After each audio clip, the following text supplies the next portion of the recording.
回の髪の塗りはハイライトを目立たせるためにハイライトのすぐ下に影を入れたりします。頭の形は球体なので球体を意識しながらハイライトを入れていきます。光源側の際と天使のツヤリングその1。天使のツヤ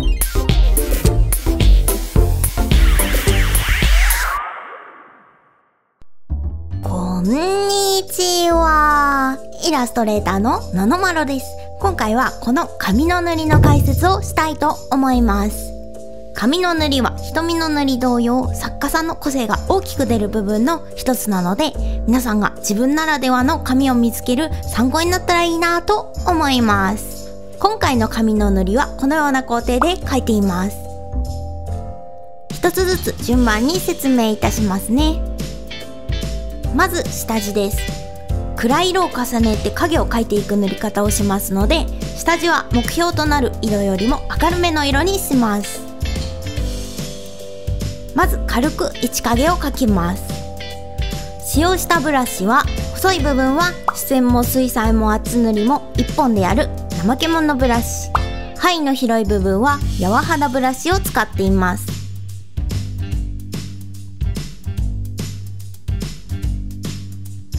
私個人の感覚なのですが、女性向けの色っぽい男性を描く際は髪の毛を繊細で綺麗に描きたいなぁと思っているので、影のストロークを長めにします。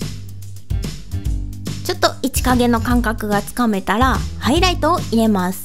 なぜこの段階で入れるかというと、ハイライトの位置によって光源が分かりやすくなり、さらに影の入れ方が決まるので、先にハイライトを入れてしまいます。ハイライトの色は決定しなくても大丈夫です。頭の形は球体なので球体を意識しながらハイライトを入れていきます。光源側の際と天使のツヤリングその1、天使のツヤリングその2を入れます。天使のツヤリングその2は頭頂部でカメラ側に表面があまり見えないので短めに描きます。形が決まったらハイライトの色を変えます。ハイライトの色味は下地の色味によってバランスを変えます。今回は明るいところは黄色、暗いところになるにかけてグラデーションにしました。天使のツヤリングその2はその1よりも目立たないようにしました。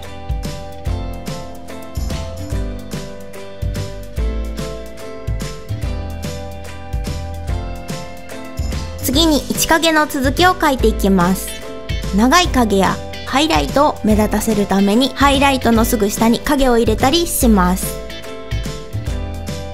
光源を意識して影の面積をコントロールしてください。このイラストの場合、こっち側が光源なので、こっち側には大きめの影がかかります。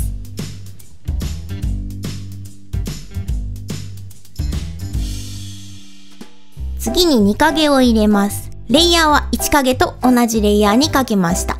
1影の中でもより影が濃くなるところや範囲の大きい1影の縁などを塗っていきます。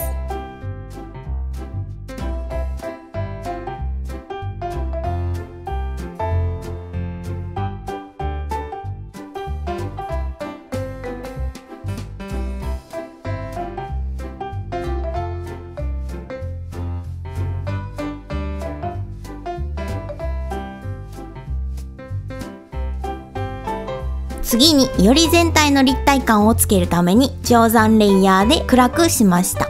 使ったツールはブラシツールです。次に肌色の透けている部分を描きます。いくつかやり方があるのですが、今回はまず肌の色を拾って通常レイヤーに描きます。影の形が潰れないように影に沿って塗っていきます。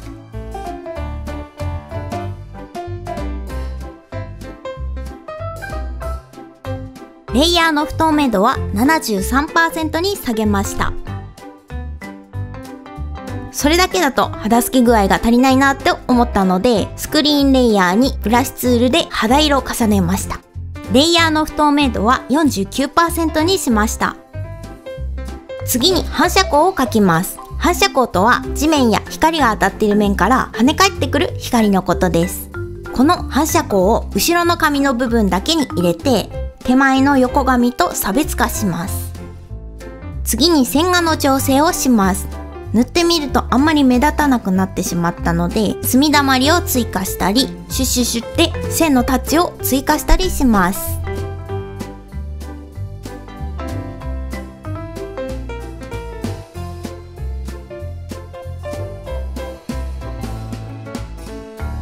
よりメリハリがついたんではないかと思います。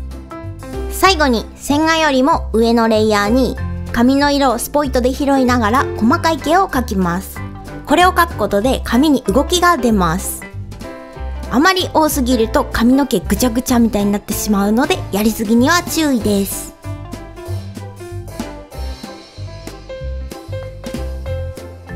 完成です。まとめ、レイヤーの構造はこのようになっております。この紙の塗りも目の塗り同様にこれが正しいやり方だというわけではないので、このメイキングの一部を取り入れたり一部をアレンジしたりしながら、皆さんの好きな塗りを見つけていってほしいなと思います。ご質問などございましたらコメント欄にコメントいただけると嬉しいです。それではまた、ののまろでした。